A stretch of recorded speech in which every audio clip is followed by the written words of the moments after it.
Отдел культуры Знаурского района провел ежегодный смотр художественной самодеятельности, подведя итоги деятельности районных домов культур и библиотек. Смотры призваны к развитию народной хореографии, поддержке и сохранению традиций народного танца и иных направлений искусства. Каждый юный артист проявил индивидуальный подход в исполнении танцев и театрализованных представлений. Программу открыли осетинским танцем «Зильгакафт».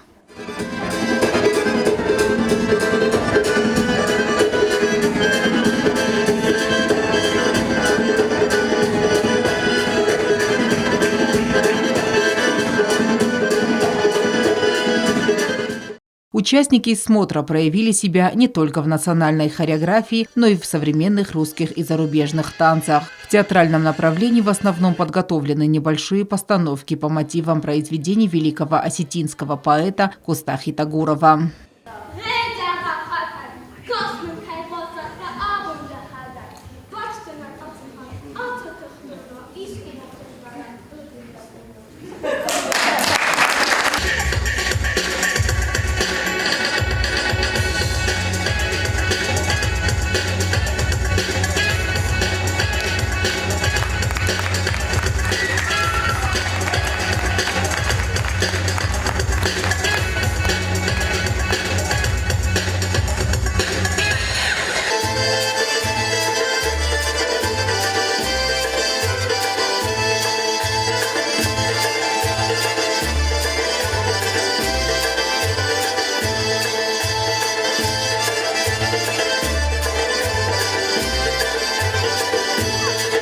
Начальник отдела культуры Знаурского района Марина Икаева отметила, что благодаря таким мероприятиям раскрываются новые юные таланты, которых нужно поддерживать и направлять в нужное русло. Посмотреть в течение года, чем занимались сельские клубы и дома культур, как работали, подвести итоги.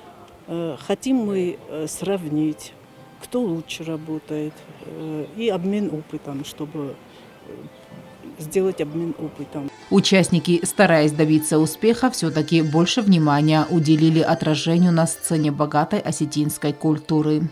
Библиотека там смотрим вокал, инструментальную шахт, сценка. Алкомандар, мазарда захеш, как бы натрайсой, завтра кэнем мухтар как бы натрайшистам. Мог бошатта кутам сценка. Нафио бунтайсаю. Жёк казен нафиеру. Нефсиш фетчагнат босахстам. Победителей смотра определят в ближайшее время. Их труд будет удостоен соответствующих наград. Алена Оттаева, Заур Остаев, Зарема Арсоева. Информационный выпуск сегодня.